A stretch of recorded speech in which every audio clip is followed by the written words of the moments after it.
Yang kita kritik kemarin adalah masalah Patrick Smith yang dilaporkan polisi. Ya, seharusnya Andi Simon nggak perlu bereaksi, tetapi setelah dia mencabut laporan itu udah bagus, itu sudah positif sekali. Nah, tapi sekarang akhirnya itu tadi ya, dia sekarang menjadi bulan-bulanan bagi orang Islam. Lawang sesama orang Kristen aja pengen nutup pelayanannya Andi Simon kok. Nah itu merugikan kita. Saya sih nggak mau berkata Andi Simon palsu apa asli, nggak ada urusannya dengan saya. Tetapi itu adalah haknya seorang Andi Simon untuk melakukan itu, terlepas dari itu sesuai dengan tafsir gerejamu atau tidak. Ya, walaupun saya dalam hati pribadi saya pun saya tidak setuju dengan model pelayanan seperti itu, tetapi itu adalah hak Andi Simon sebagai seorang warga negara Indonesia yang berpancasila untuk melakukan pelayanan seperti itu. Karena Andi Simon tidak mengenakan tarif loh. Artinya tidak ada penipuan. Kalau ada orang yang percaya itu terserah dia. Jangankan ke Andi Simon, ke pohon aja orang datang kok. Ke siapa itu? Ponari. Dulu yang Pocari Sweat itu loh. Ya kan, Pocari Sweat apa itu? Ponari itu kan, yang katanya tiba-tiba kepalanya kena batu meteor apa-apa itu kan. Ya, orang aja. Ponari. Nah iya, kenapa orang bisa datang ke sama ke Andi Simon nggak boleh? Ya kan? Anggap aja Andi Simon dukun, ya sudah kan. Lalu haknya nutup pelayanannya apa bedanya Andi Simon dengan dukun? Nggak ada bedanya. Dan sekalipun itu dianggap sesat menurut Kristen, tidak boleh pelayanan Andi Simon ditutup. Harusnya Andi Simon bisa menggugat, melawan secara itu tadi hukum. Mana kayak gini kan takut kan Andi Simon nggak berani kan? Kenapa dulu si Patrick Smith dia berani laporin? Karena dia berkuasa, dia punya uang buat ngelaporin. Ya kan, polisi nurut sama dia. Sekarang dengan begini dia ngelawan orang yang lebih berkuasa lagi dari dia. Berani nggak dia? Nah, ini keputusannya sama Andi Simon. Kalau saya lawan.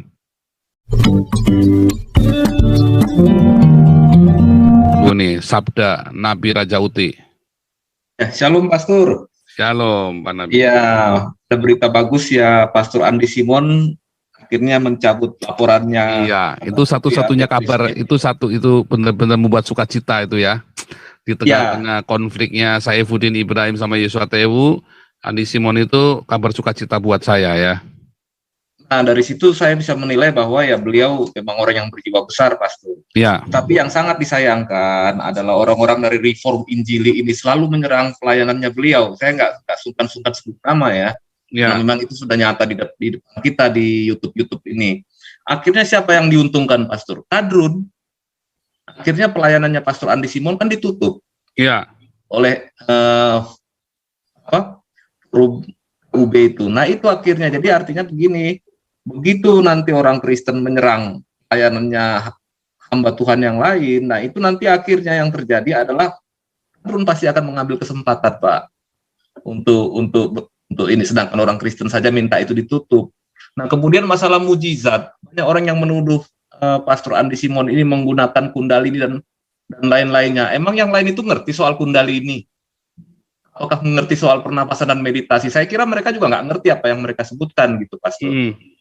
Nah, saya masih lumayan mengerti soal itu, Pak, gitu. Jadi artinya kan main tuduh-tuduh, tapi kan mereka sendiri nggak tahu apa yang mereka tuduhkan, gitu. Kemudian yang berikut mengenai politik dan hamba Tuhan ini. Kalau saya melihat ya dunia politik ini memang agak ini ya, Pastor ya, karena dalam politik itu kita bebas memanipulasi basis massa kita untuk tujuan yang memang kita ingin capai. Jadi bisa menggunakan pengaruh. Jadi intinya kan memiliki basis massa. Nah, bisa saja nanti hamba Tuhan terkenal itu menggunakan basis masanya untuk kepentingannya dia gitu. Dan untuk kepentingannya Mamun juga gitu, Pastor. Itu bisa saja terjadi. Nah, kemudian yang kedua, yang mungkin saya juga kurang setuju kalau misalkan hamba Tuhan masuk ke dunia politik, itu masalah moralitas, Pastor. Kadang-kadang dia harus berkompromi dengan orang-orang yang memiliki ideologi yang menyangkali ketuhanan Yesus, Pak Pastor, gitu. Berkompromi dengan ideologi-ideologi yang seperti itu. Nah, itu yang sebetulnya yang masih sulit untuk kita ini ya, kita terima. Jadi mendingan kalau memang hamba Tuhan ya sudah fokus dalam pelayanan saja. Begitu kira-kira, Pastor. Terima kasih, Pastor. Setuju. Ya tadi, jadi seharusnya gini loh, sangat disayangkan sekali teman-teman dari banyak orang malah ikut menghujat Andi Simon. Kalau saya mengkritik Andi Simon bukan karena pelayanannya ya, kita nggak urusan dengan itu urusan dia dengan pribadi dengan Tuhan, ya. Karena kita nggak ngerti apa yang terjadi di dalam sana. Apa yang kita kritik kemarin adalah masalah Patrick Smith yang dilaporkan polisi, ya. Seharusnya Andi Simon nggak perlu bereaksi, tetapi setelah dia mencabut laporan itu udah bagus, itu sudah positif sekali. Nah, tapi sekarang akhirnya itu tadi ya, dia sekarang menjadi bulan-bulanan bagi orang Islam. Lawang sesama orang Kristen aja pengen nutup pelayanannya di Simon kok. Nah itu merugikan kita. Saya sih nggak mau berkata di Simon palsu apa asli, nggak ada urusannya dengan saya. Tetapi itu adalah haknya seorang Andi Simon untuk melakukan itu, terlepas dari itu sesuai dengan tafsir gerejamu atau tidak. Ya, walaupun saya dalam hati pribadi saya pun saya tidak setuju dengan model pelayanan seperti itu, tetapi itu adalah hak Andi Simon sebagai seorang warga negara Indonesia yang berpancasila untuk melakukan pelayanan seperti itu. Karena Andi Simon tidak mengenakan tarif loh. Artinya tidak ada penipuan. Kalau ada orang yang percaya itu terserah dia. Jangankan ke Andi Simon, ke pohon aja orang datang kok. Ke siapa itu? Ponari. Dulu yang Pokari Sweet itu loh. Ya kan, Pokari Sweet apa itu? Ponari itu kan, yang katanya tiba-tiba kepalanya kena batu meteor apa-apa itu kan. Ya, iya, orang aja. Ponari. Nah iya, kenapa orang bisa datang ke sama ke Andi Simon? Nggak boleh. Ya kan? Anggap aja Andi Simon dukun, ya sudah kan. Lalu haknya nutup pelayanannya apa? Apa bedanya Andi Simon dengan dukun? Nggak ada bedanya. Hukum lawan dengan hukum dong, ya kan? Kalau saya lawan, saya nggak akan tutup. Saya punya hak kok.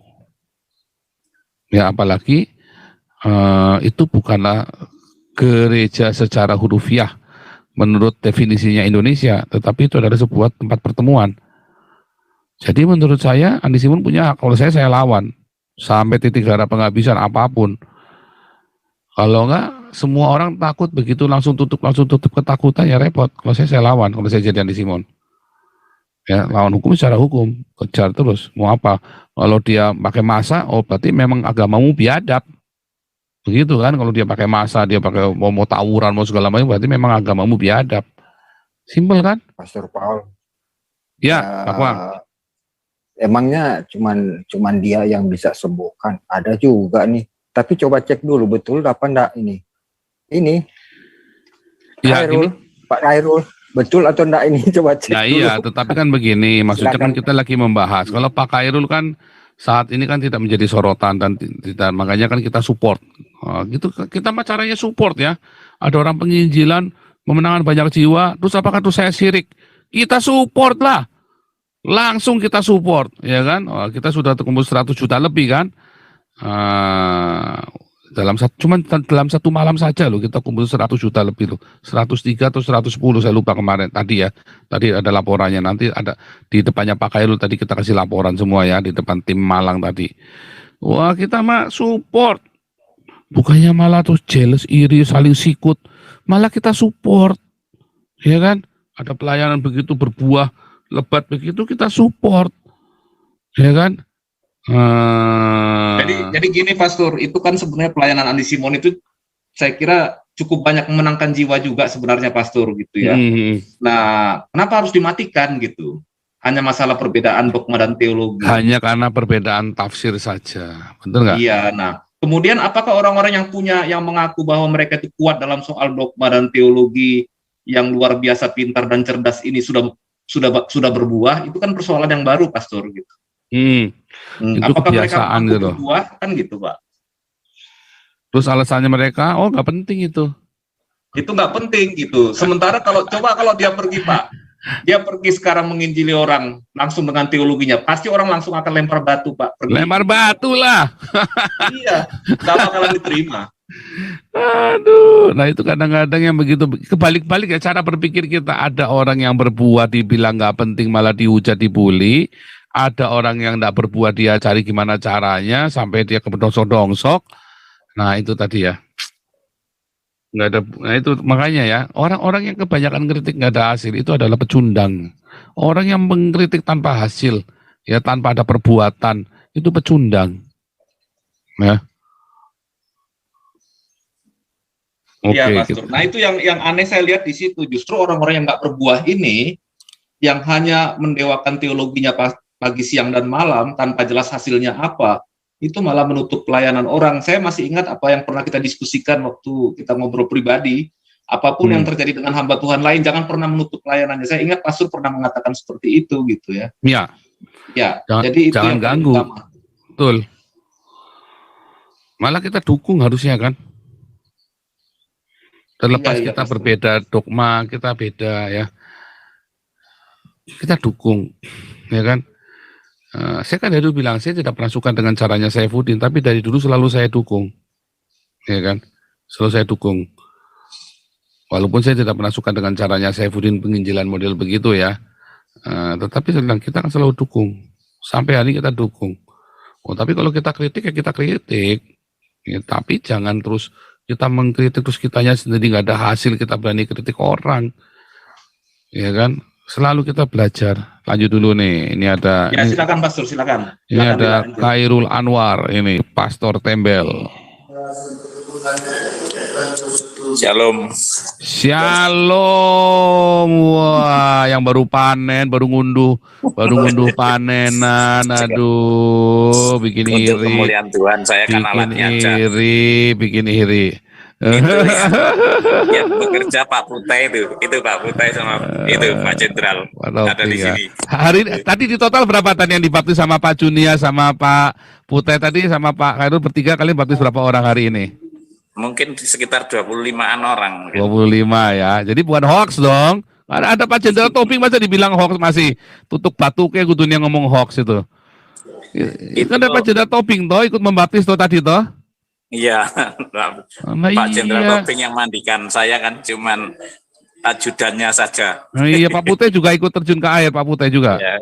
Iya. Tadi fotonya nanti saya tampilkan ya. Nanti fotonya ini saya lagi tampilkan laporan keuangan Damaris minggu ini. Nanti saya tampilkan itu. Ngeri ya. Jadi bukan hoax itu ya. Ini Pak Jenderal Topik ada di Malang ikut membaptis ya. Ini bukan hoax, ini beneran ikut baptis ya. Aduh, hoax. Kadang-kadang orang ngomong hoax itu sampai naik dewe itu loh. Nah, saya pin dulu nih. Memang mereka enggak tahu gitu loh. Anak Pak Topik ada di situ, Pak Putih masih di situ rame-rame. Nggak usah dikasih kan, ditunjukkan aja fotonya. Apa gambarnya dilihatkan aja, ngintip sana. Oh, Pak Putai. tuh Pak Putai tuh. Mana Pak Topingnya? Baik, Ini lagi di markas ya? Siapa itu? Wah, hari ini ngunduh panen berapa ini nih, berapa ton ini? Oh, tadi cuma 25 orang. Wah, cuma 25 orang. Waduh, panen ngeri Saya ya. kan, kalau saya di sini kan bukan jenderal. Saya hanya pelayan. Haleluya. Jenderalnya si Hairul. Hairul. Jadi masuk kolam Pak? Ya masuk. Masuk. Kedinginan Pak. Kalau jenderal ngomong kedinginan kan malu. Saya bisikin sama dia. Dia bilang kedinginan. Padahal dia ngomong kedinginan berarti dia yang kedinginan. Kedinginan. Kaki saya mau sampai di awang-awang tadi. Tapi saya bilang gak kedinginan. Anak Tuhan kok kedinginan? Ada Tuhan Yesus, saya bilang. Wah, jadi ya apa yang bisa kita lakukan ya kita lakukan lah. Ya kan? Apa yang bisa kita lakukan, kita lakukan. Mumpung, saya juga heran. Kenapa dikirim Tuhan juga ke Malang ini? Sebenarnya saya kemarin memberikan ceramah kepada para jenderal sama komandan batalion seluruh Indonesia. Kebetulan di Karangploso, di Arhanud, di Pusdik. Saya berikan ceramah. Karena saya melihat dari Pak Panjaitan kemarin sudah ngecek 3 kodam, tidak satu kodam pun yang siap. Tidak ada satu kodam yang siap ya untuk melaksanakan operasi, baik itu operasi pertahanan maupun operasi keamanan dalam negeri. Saya dipanggil ke Hotel Borobudur, ngomong seharian di restoran itu dari pagi sampai sore. Ini gimana, Bing? Kau gaji nggak? Aduh, jangankan Pangdam, komandan batalion pun nggak tahu apa tugas pokoknya. Nah, kemarin saya ngomong di situ, siapa di antara kalian yang siap melaksanakan tugas? Tak ada satupun yang angkat tangan. Angkat tangan. Kalau kalian ada angkat tangan, saya tanya, apa syaratnya kalian siap melaksanakan tugas? Wah, kacau negara ini sudah. Ya, malah ngurusin PKI lagi. Alah. Nanti disambung hari Kamis. Nanti hari Kamis saja lah. Udah malam ini, saya udah mau tidur. Oke, nggak apa-apa. Ini cuma supaya orang percaya ini bukan hoax itu loh. Ini loh Pak Jenderal Tobi ikut baptis tadi itu loh. Ini sama. Nah, Ya, malah Pak Fauzan. Haleluya, shalom. Waduh. Turun semua nih ke. Halo, Ya, shalom. Shalom Pak Fauzan. Luar biasa ini. Wah, ini kita nih tuh penuaian gila-gilaan ini ya. Ini yang saya bilang dia selalu ya. Aduh. Sukacita ya.